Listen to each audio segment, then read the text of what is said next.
Olá, meus amigos.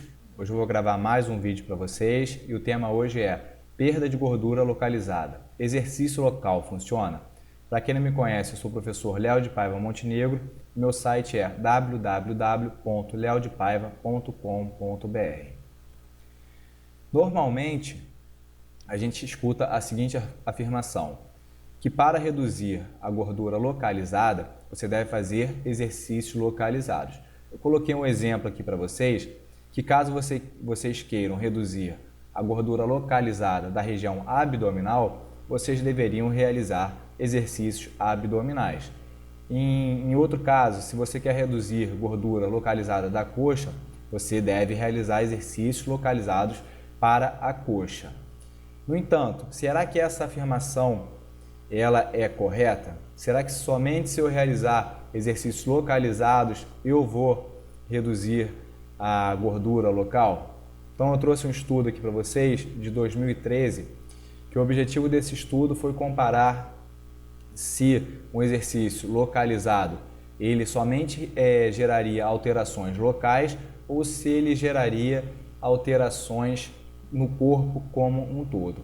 Então o objetivo desse estudo foi examinar os efeitos de 12 semanas de um treinamento de resistência muscular localizada em músculos do membro não dominante e na composição corporal total e regional. A amostra foi composta por 11 estudantes de educação física, sendo 7 homens e 4 mulheres, e eles analisaram a massa óssea, a densidade mineral óssea, a massa gorda, a massa magra e o percentual de gordura. Todas essas variáveis foram analisadas por raio-x de dupla energia. O protocolo, 3 vezes por semana, 80 minutos de duração por sessão, somente um exercício, que foi o leg press, realizado no membro não dominante, uma série de 960 repetições até 1.200 repetições por sessão e sem descanso, baixa intensidade, na primeira até a quarta semana foi utilizado 10% de 1RM, na quinta e sexta semana 20% de 1RM e entre a sétima e a 12ª semana 30% de 1RM, ou seja, baixíssima intensidade e altíssimo volume de treinamento. Ao total de 12 semanas foram realizadas entre 34.560 até 43.200 repetições, ou seja, realmente um volume muito alto. Eles descreveram no estudo que foi um volume em torno de 10 vezes maior do que utilizado em outros estudos e foi caracterizado por um estudo de alto volume e baixa intensidade, 10%, 20%, 30% de 1RM é uma intensidade realmente muito baixa. Eles realizaram o exercício no membro não dominante e utilizaram o membro dominante como uma forma de controle. Então eles analisaram as alterações na região do membro não dominante e compararam com o membro dominante após a intervenção.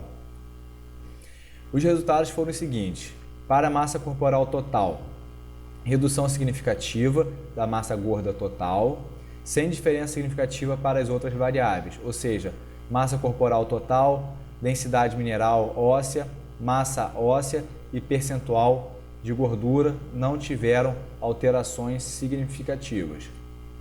Região do tronco e braços, redução significativa da massa gorda na região do tronco e braço, sem alterações significativas na massa óssea, massa magra, percentual de gordura na região do tronco e braços.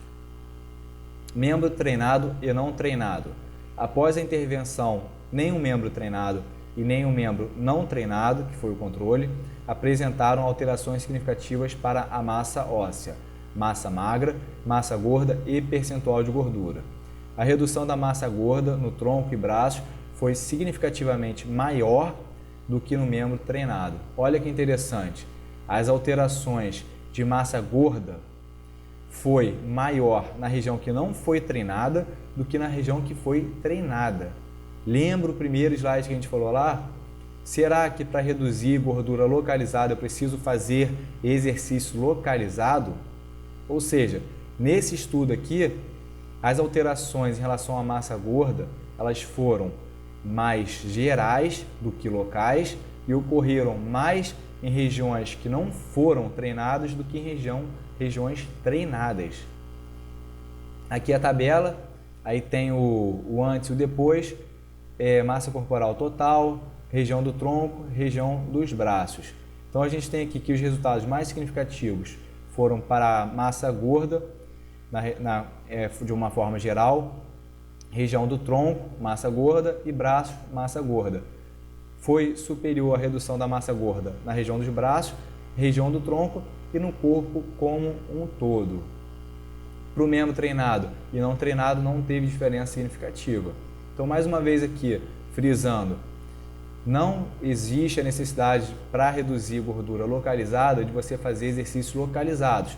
Você pode até fazer e incluir exercícios locais na sua sessão de treino, mas as alterações elas vão ser gerais.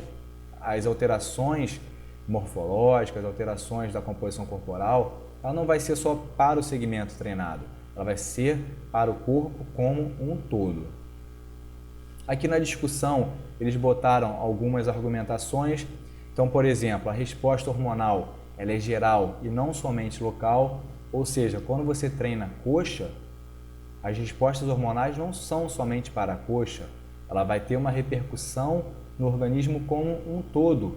Ou seja, se você liberou adrenalina, essa adrenalina ela vai atuar na coxa, ela vai atuar em outros grupos musculares do corpo como um todo. Aí eles colocaram outras argumentações e hipóteses, porque nesse estudo as alterações do tecido gordo, da massa gorda, ela foi superior na região do tronco e braços, ou seja, na região superior do corpo e menor na região inferior do corpo. Então eles botaram aqui que, por exemplo, uma maior concentração de enzimas de lipoproteína lipase na região superior do corpo pode ter influenciado nessa resposta. Uma maior quantidade de receptores adrenérgicos nas células adiposas da região superior do tronco pode ter influenciado, e talvez uma maior capacidade de transportar os ácidos graxos nessa região do corpo. Outra questão que eles colocaram aqui colocaram na discussão foi que a maior concentração de tecido adiposo no estudo, das pessoas que participaram do estudo, a gordura estava localizada na região superior do corpo, ou seja, no tronco. E eles colocaram, será que essa maior mobilização na região superior do tronco foi porque nessa região havia uma maior concentração de tecido gordo? Então são diversas questões que a gente pode analisar que levaram a esse resultado.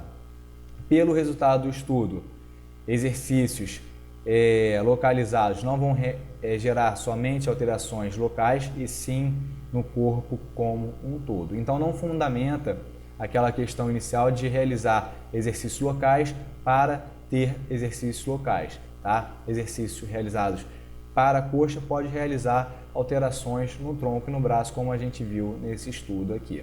Espero que esse artigo tenha auxiliado vocês. Como eu sempre gosto de falar, a gente fez análise de um artigo, a gente não vai fechar a nossa opinião, a gente não vai embasar o nosso treinamento somente com o artigo, mas eu trouxe aqui para vocês alguns resultados interessantes. Se vocês tiverem interesse, baixem outros artigos que falaram sobre o mesmo tema, que estudaram variáveis parecidas e que tiveram como objetivo próximo ao desse estudo. Beleza, gente? Um grande abraço para vocês e tudo de bom aí.